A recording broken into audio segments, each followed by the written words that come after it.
2047 तक भारत को इस्लामिक राष्ट्र बनाने वाला हथियार। वो कौन सा हथियार है जिसका इस्तेमाल करके भारत को 2047 तक इस्लामिक राष्ट्र बनाने की कोशिश की जाएगी?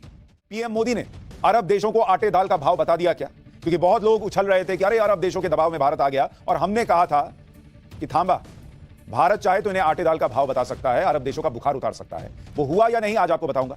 लेकिन पाठशाला में सबसे पहले भारत को इस्लामिक राष्ट्र बनाने की साजिश में इस्तेमाल होने वाले हथियार का चक्र हमने आपको बताया था कि कैसे मुसलमानों का इस्तेमाल किया जा रहा है, कैसे मुसलमानों को भड़काया जा रहा है, और यह पूरी प्लानिंग के साथ हो रहा है। ये मैंने आपको पिछली पाठशाला में बताया था, कई बार बताया था। क्योंकि देश जिस तरह से तरक्की कर रहा है, जिस तरह से आतंकवादी कश्मीर से आगे नहीं बढ़ पा रहे। एक जमाना था ना भाई, देश भर में ब्लास्ट हो जाता था, लोग फोन करके पूछते थे अरे फलाने जगह ब्लास्ट हुआ है, तुम ठीक तो हो?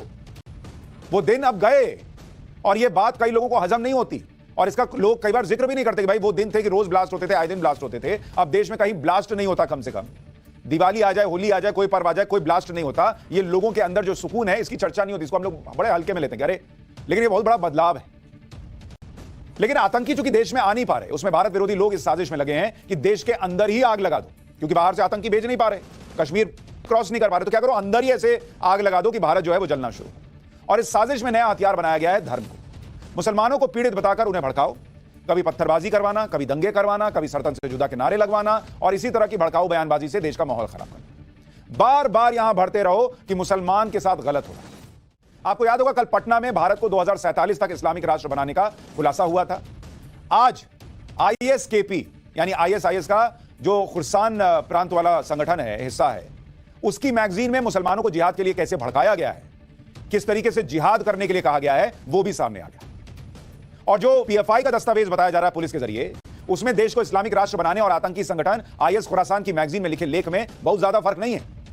दोनों का एजेंडा मिलाइएगा तो एक ही नजर आता है कि मोदी का विरोध है, जिहाद के लिए भारत में मुसलमान और युवाओं को भड़काना है, भारत में हिंदुओं के खिलाफ नफरत फैलाना है। ये दोनों में मैच होता है, एकदम मैच होता दिखेगा आपको, क्योंकि ये बहुत खतरनाक है।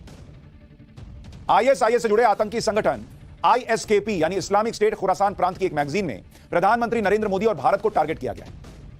और इस मैगजीन में पीएम मोदी की तस्वीर छापी गई है, जिसमें खून के छींटे लगे हुए हैं। बैकग्राउंड में दंगे की तस्वीर है।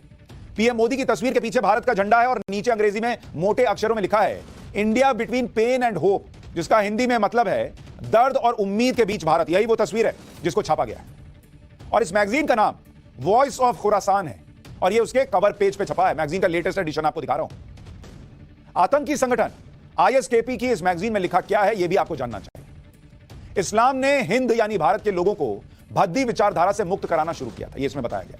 हिंदुस्तान पर सैकड़ों वर्षों तक इस्लाम का राज रहा, और बाद में इस्लाम को दबा दिया गया। आज के दौर में भारत में बेकार विचारधारा है, यह इसमें लिखा गया। और विचारधारा इनको क्यों बेकार लग रही है? इनके मुताबिक इसलिए बेकार है क्योंकि यहां लोग पत्थर और गाय को पूजते हैं। हिंदू देवी देवताओं के पास दैवीय शक्ति नहीं है, वो किसी की मदद नहीं कर सकते, यह भी इसमें लिखा गया है। मैगजीन में यह भी लिखा है कि इस्लाम का विरोध करने वाले काफिरों का अंत अब करीब है।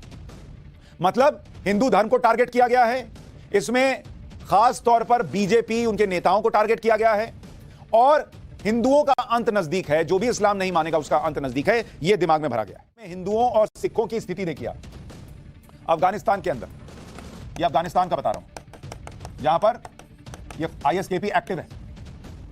वहां 130 हिंदू बचे थे, 130 हिंदू एक पूरे देश के अंदर, अफगानिस्तान के अंदर। हिंदू और सिख दोनों मिलाकर 130।